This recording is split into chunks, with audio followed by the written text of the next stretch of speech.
Hey, what is up, everybody? This is Stevie Breach coming to you here. The last few minutes of sunlight here in Sacramento, California.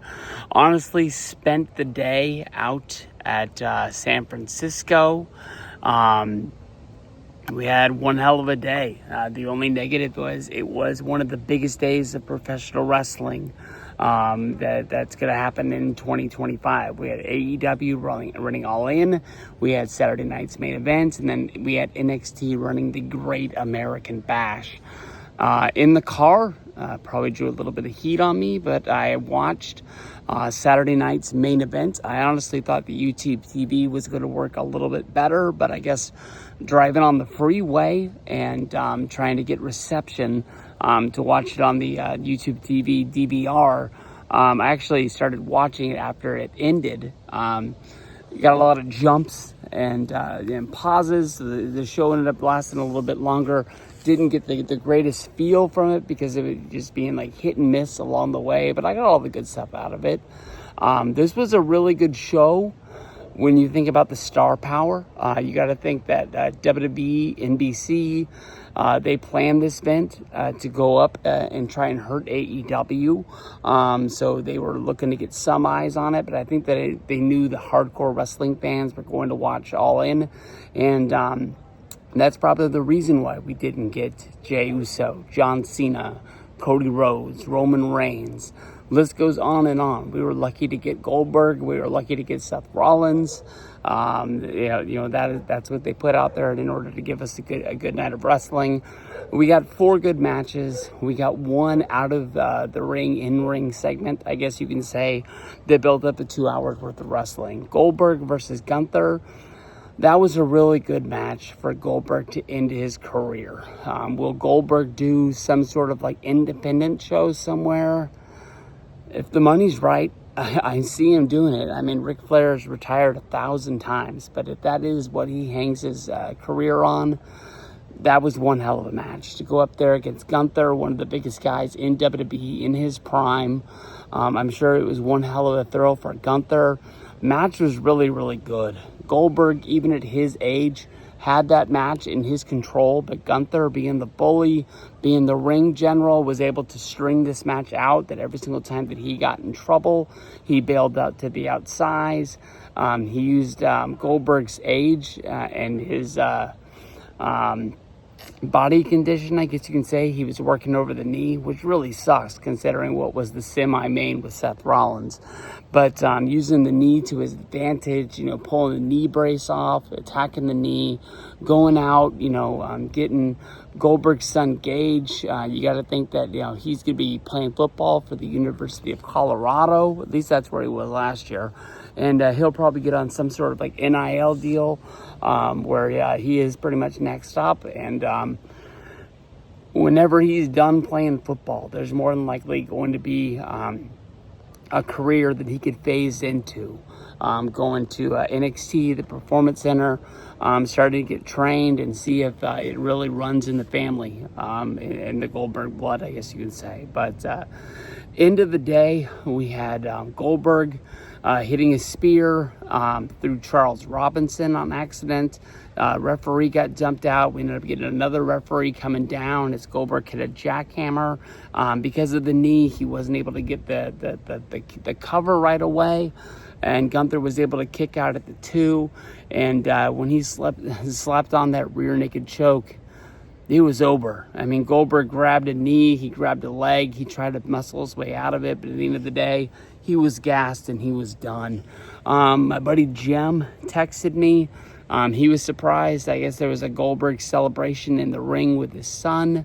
I don't know if they filmed it and they've uploaded it to Twitter already, or if they're going to save it for some sort of Goldberg documentary or something like that. But Jem was bummed that he didn't get to see it on NBC. NBC ain't messing around. I mean, remember the last time when Cody Rhodes made his return and came down there and the whole thing was setting up Money in the Bank? The second Cody said Money in the Bank, they cut that feed. I mean, NBC on the East Coast, they're going to local news. They ain't messing around with wrestling anymore. They've done their part. They gave them 2 hours. If they need 2 hours in a minute, they're out of luck. but really, really good match. Semi-main, really weird finish. I really hope Seth Rollins isn't injured. But the way they ended that match, Rollins is going to be hurt, and he's going to be hurt again. If you remember, the knee was hurt around WrestleMania 40.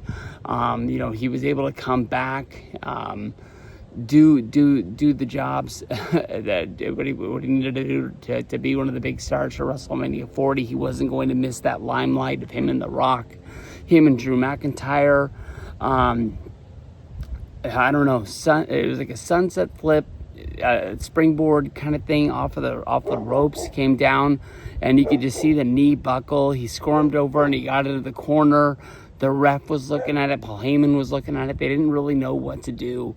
They just kind of let the match continue, and LA Knight just pretty much pinned him, and that was it. No Braun Breaker, no nothing. I mean, you would think that the match was going to bring out Braun Breaker, but no Bronson Reed. They showed the Steiner sitting there at ringside before the match, so you'd think that they'd be like wanting to woof woof woof for their boy, but we didn't even get to see him. So I don't know if that added more time onto the main event or what, but that was weird. And it's the first loss for the Seth Rollins crew, so it means something.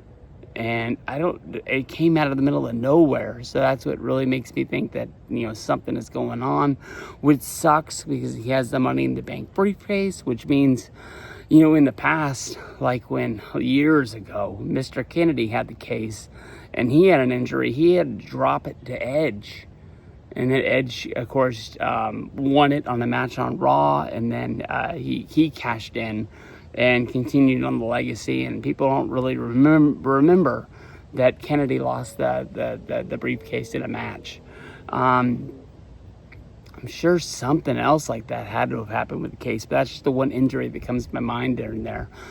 We had Jimmy Uso wrestling against Solo Sikoa. I'm kind of confused about the Bloodline. They were calling them brothers. I didn't know that they were brothers because I thought the Usos were from Rikishi, and I thought Solo Sikoa was Umaga's son. Maybe I'm wrong on that, or maybe they're just brothers because they're in the Bloodline and they consider themselves all family. I'm not really quite sure, but that confused me. But kind of springboarding match, not great. But good, and basically Solo Sikoa rolled up Jimmy Uso, the big monster, the new Tonga that they just called Tonga, which confused me because I was like, Tama Tonga's her Tonga Loa is right there. Tonga's injured, so I don't know. Hikuleo from the Bullet Club, that's what I know him as. He just stood on the outside, put his foot in the ring, and put it on the back of Solo Sikoa, making sure that Jimmy Uso couldn't roll back over out of the 3. 1, 2, 3, it was over. Help from the outside, got the big win. And I think what WWE is hoping for is the big Sports Center-like moment. I think they're hoping that SVP is going to be talking about this. Barstool Sports will be talking about it. There was a lot of headlines this weekend that Jelly Roll was going to be wrestling at SummerSlam. People didn't know to believe it, not believe it. He showed up on SmackDown. He got in some little fisticuffs, with Logan Paul. So tonight's Randy Orton versus Drew McIntyre match was pretty much set up around Logan Paul and Jelly Roll on the outside. Let's see. So we had Jelly Roll kind of sticking up for himself, him sort of getting in Logan Paul's face. He actually knocked him out at one point. When the match was over and Randy Orton had won, that's when Jelly Roll knocked out Logan Paul, gave him a stiff one to the jaw, knocked him down. But as he was sort of like standing over Randy Orton, trying to get him up off the mat, try to get him up and celebrate their win, Claymore from Drew McIntyre right to the head of Jelly Roll, knocking him out. And we go to the back and we have a tag match. Drew McIntyre and Logan Paul against Jelly Roll and Randy Orton at SummerSlam. I don't really know how I feel about this. I know that it is a 2-night ordeal, and it not being WrestleMania, it only being SummerSlam. How do people feel about this? I know that the rumor out there is that the Royal Rumble will soon go to 2 nights. I don't know if people are going to be loving giving up their weekend on probably like the last weekend before school goes back. You know, when they have kids in the house and stuff like that, most people try to get out of the house and try to have like one ditch last cool thing on the weekend before school. We'll see, but I mean, that is not the main event, but I don't even think it's going to be the first night main event, but it's going to be one of the big 4, big 5 matches of SummerSlam. Jelly Roll, he's a star, dude. Give it to you. That dude is everywhere. I mean, NASCAR, baseball, basketball, wrestling. He goes about on every award show there is. Doesn't matter if it's country, rock and roll, rap. Everybody embraces him. The guy's good, man. The guy can sing.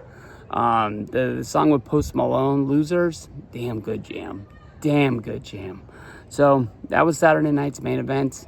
It was a good one. I'll tell you the truth, it wasn't a great one, but it got us through. Goldberg, one hell of a career as a, how old am I? What year is it? 2025. I'm going to be turning 44 this year. Goldberg might be at least one of the biggest stars I can think of that I saw him from his debut to his end, going into the Hall of Fame, and his career not being ended prematurely like an Edge or a Shawn Michaels. Well, Shawn got ended and then he came back. I'm not quite sure, but his whole career, I was relevant, knew what was going down, didn't really miss any points of his career. But Goldberg, not my favorite dude, but one hell of a dude, man. One hell of a dude. If you ever did a Comic-Con or something like that in my area, I'd love to get a picture with the dude. And he's not even one of my favorite guys. I think he would kind of be one of the down-to-earth people to meet. As long as you're cool to him, he'd be cool back to you. So I know I've made videos in my car on my way to work where you can see me less than this. Anybody who stuck through this, I appreciate it. And they'll be better from here on out. Peace out, everybody.